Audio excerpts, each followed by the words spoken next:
नमस्कारम। एक बहुत इम्पोर्टेंट बात आप लोगों से शेयर करने वाला हूँ।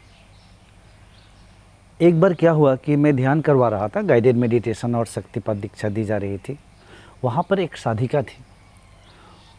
ध्यान के बाद मैं उस साधिका से पूछा, अच्छा मैंने क्यों पूछा, मैं आपको पहले ये क्लियर कर रहा हूँ।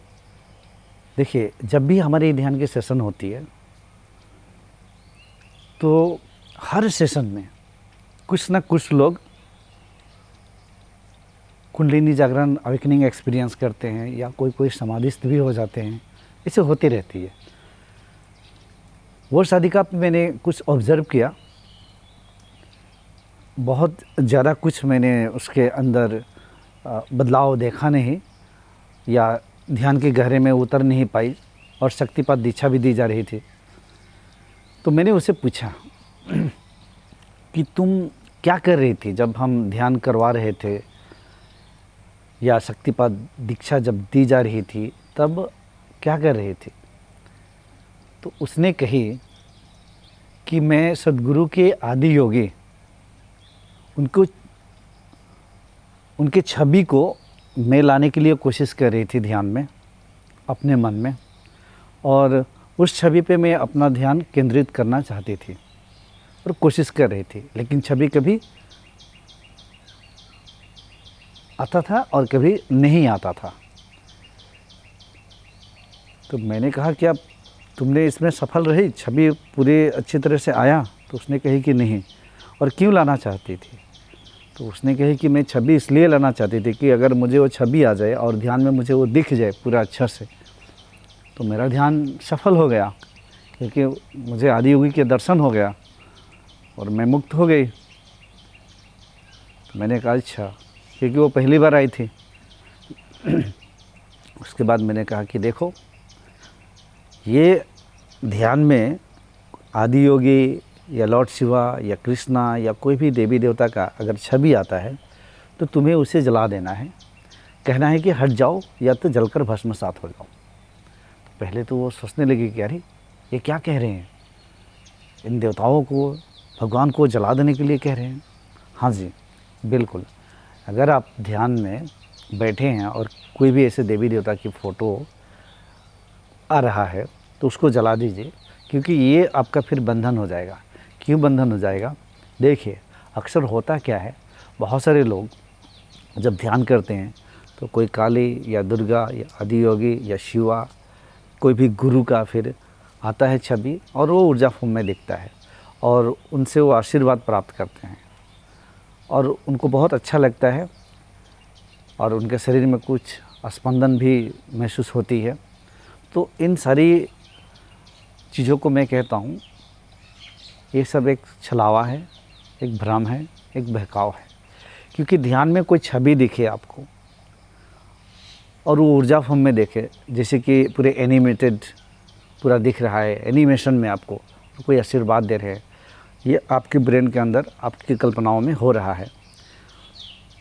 तो आप ऐसा सोच रहे हैं, जैसे आप ऐसा सोच रहे हैं तो आपके अंदर इस प्रकार की एक एनर्जी का फ्लो होता है, क्योंकि ब्रेन उस प्रकार के केमिकल्स क्रिएट करता है जिसके वजह से आपको अच्छा लगता है, पॉजिटिविटी महसूस करते हैं, पॉजिटिव एनर्जी महसूस करते हैं।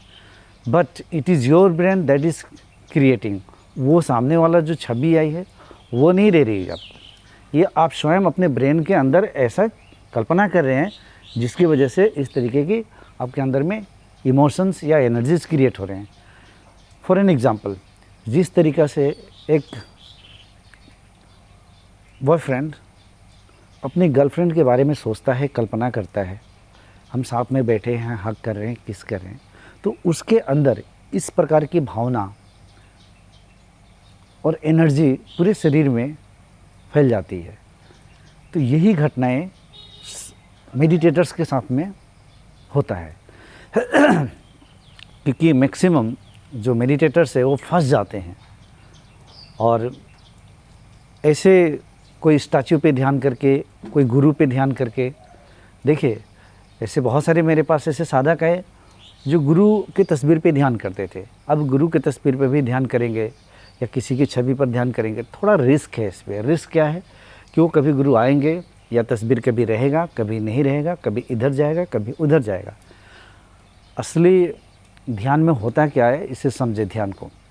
ध्यान ये चीज़ है कि जब आप ध्यान कर रहे हैं तो आप तो ध्यान करने वाले हो गए, और कोई एक ऑब्जेक्ट है, यानी वो गुरु हो या कोई देवी देवता का मान लीजिए तस्वीर हो, वो ऑब्जेक्ट उसको मान लीजिए। बस आपके एक अंतरिक्ष जगत में वो एक ऑब्जेक्ट बना हुआ है जिसको आपने अपने एक ऑब्जेक्ट मान लिया कि उस पर मैं ध्यान करूँगा। आप ध्यान करने वाले आप हैं, तो जैसे आप ध्यान कर रहे हैं और ये ऑब्जेक्ट है, तो ये ऑब्जेक्टिविटी हो गई। ध्यान करने वाला वो सब्जेक्टिविटी है, ये सब्जेक्ट, ये ऑब्जेक्ट। और ध्यान जब हम कर रहे हैं तो ये क्रिया है, मतलब subject plus verb plus object, ये तीन चीज़ें आप देख रहे हैं। लेकिन होता क्या है ध्यान में, जब ध्यान कर रहे हैं और जिस ऑब्जेक्ट पे ध्यान किया जा रहा है, तो ध्यान की गहराई में जब उतरेंगे तो वो जो ऑब्जेक्ट है, उस ऑब्जेक्ट पे जब आप ध्यान कर रहे हैं, चाहे ये कुछ भी हो सकता है, आपकी ब्रेथ भी हो सकता है, लेकिन मैं यहाँ मैं काल्पनिक ध्यानों की बात कर रही हूँ, जो कि मन में कोई तस्वीर लगे कर रहे हैं, या कुछ भी केंद्र है, तो ध्यान करते करते करते ये ऑब्जेक्ट बाद में गायब हो जाना चाहिए, ऑब्जेक्ट नहीं रहना चाहिए। ध्यान के अत्यंत गहरी अवस्था में देखेंगे कि ये सिर्फ ऑब्जेक्ट और आप एक बिंदु, एक एनर्जी रूप में बस ध्यान कर रहे हैं। वहाँ पे शरीर का भी भान नहीं होता है, कुछ मैं कौन हूँ इसका कुछ भान नहीं होता है कि मेरा नाम ये है, मैं यहाँ पर बैठा हूँ। ये बहुत गहरी ध्यान की अवस्था है। बस एक उस ऑब्जेक्ट के साथ एक यूनियन होता है, लेकिन वो ऑब्जेक्ट अभी भी है, आपको दिख रहा है, उस पर आप ध्यान कर रहे हैं। और आगे जाएंगे तो सिर्फ ऑब्जेक्ट ही रहता है, खुद का भी भान नहीं रहता है। और आगे जाएंगे तो ऑब्जेक्ट भी ख़त्म हो गया और ध्यान कौन कर रहा है ये भी ख़त्म हो गया, ध्यान की क्रिया भी ख़त्म हो गई। ये तीनों जब एक साथ सिंक्रोनाइज होता है, तीनों जब एक साथ मर्ज हो जाता है, तो ध्यान करने वाला भी वो ख़त्म हो जाता है, यानी कि फिर वो निर्विकल्प समाधि में चला जाएगा। निर्विकल्प समाधि में जाने के लिए जिस पे ध्यान किया जा रहा है, जो ध्यान कर रहा है और ध्यान की प्रक्रिया, ये तीनों ही गायब हो जाते हैं। वहाँ मैं कौन हूँ, मेरा नाम क्या है, टाइम कितना है, कोई विचार नहीं होता है, क्योंकि निर्विकल्प, क्योंकि वहाँ कोई विकल्प नहीं होता है। यहाँ तक कि मैं कौन हूँ, मैं ब्रह्म हूँ, ऐसा कोई संकल्प है तो ये भी एक विकल्प है।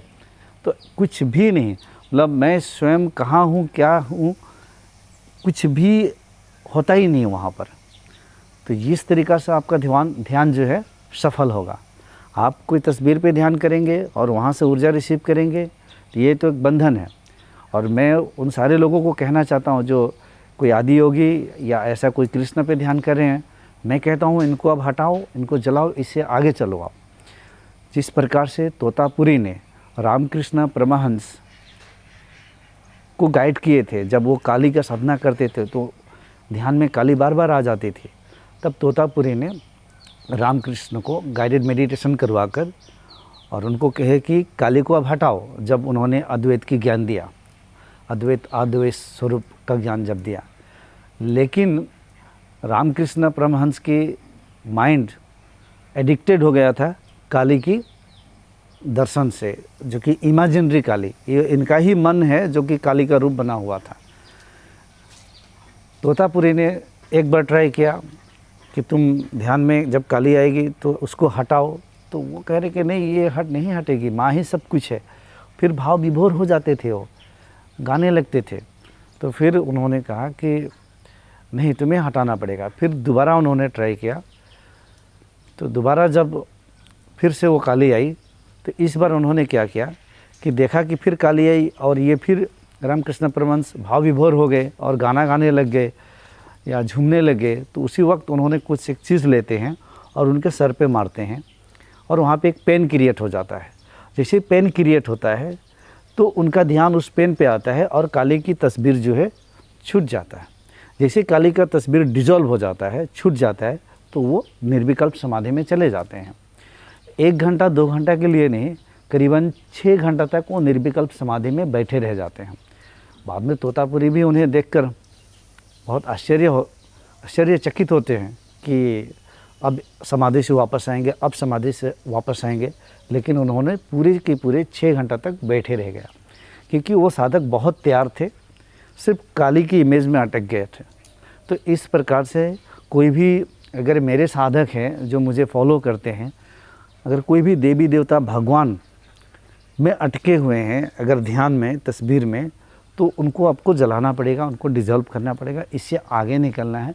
ध्यान का मेन मकसद है स्वयं को जानना, हु एम आई, मैं कौन हूँ, अपने अद्वैय स्वरूप को जानना, अपने अनंत स्वरूप को जानना, अपने अजन्मा निरंजना स्वरूप को जानना, उस तुरीय अवस्था में प्रवेश करके वो तुरीय अवस्था के स्वरूप को जानना। जब आपने स्वरूप को जानेंगे तो ये पूरे दृश्य जगत विनष्ट हो जाएगा, पूरे एक महाशून्य में, एम्प्टीनेस में आप समा जाएंगे।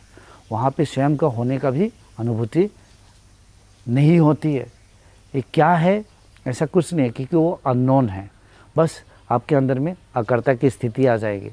आप सब कुछ करते हुए, बोलते हुए, देखते हुए भी कुछ नहीं कर रहे हैं, क्योंकि ये प्रकृति है और प्रकृति क्रियाशील है। लेकिन ये सब कुछ क्रियाशील होते हुए भी एक निष्क्रियता के केंद्र आप में आ जाता है, और वो निष्क्रियता अनंत है।